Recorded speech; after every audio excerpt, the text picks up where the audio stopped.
Hello, my name is Gabe Zollner. Got a couple of questions. You know, everybody's talking about gun control and restrictions and more restrictions upon additional restrictions. I want to ask you a question. With Alaska being a carry state, and with pretty much every single person in Alaska old enough to carry a gun has a gun, if not more than one gun, and New York having such restrictions even before Governor Cuomo's new additional restrictive laws, which state do you think has more crime? Homicide crime, gun-related homicide crime. Well, Alaska averages 4 gun-related homicides per 100,000. And New York, that has very restrictive gun laws, unlike Alaska, they're averaging 6.2 homicides that are gun-related per 100,000. How does that happen? Now, what's interesting is Detroit comes in at a whopping 48.2 homicides per 100,000 people. Is that crazy?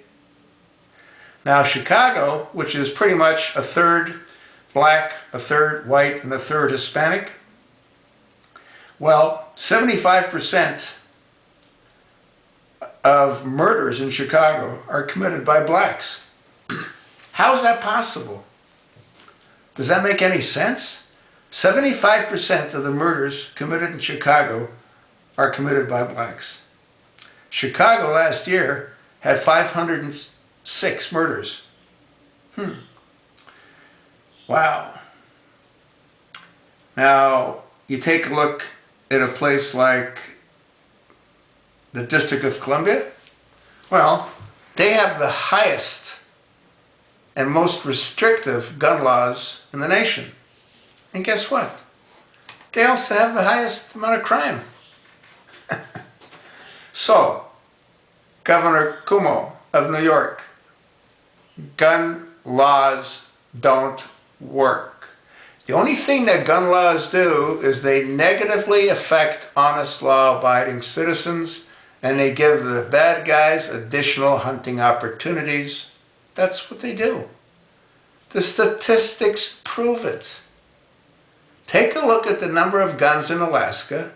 Take a look at the number of registered guns in New York. How can you have a 6.2 versus they have 4? How can there be that many murders in Chicago? How can Detroit have 48.2 homicides per 100,000? They have incredibly restrictive gun laws as well.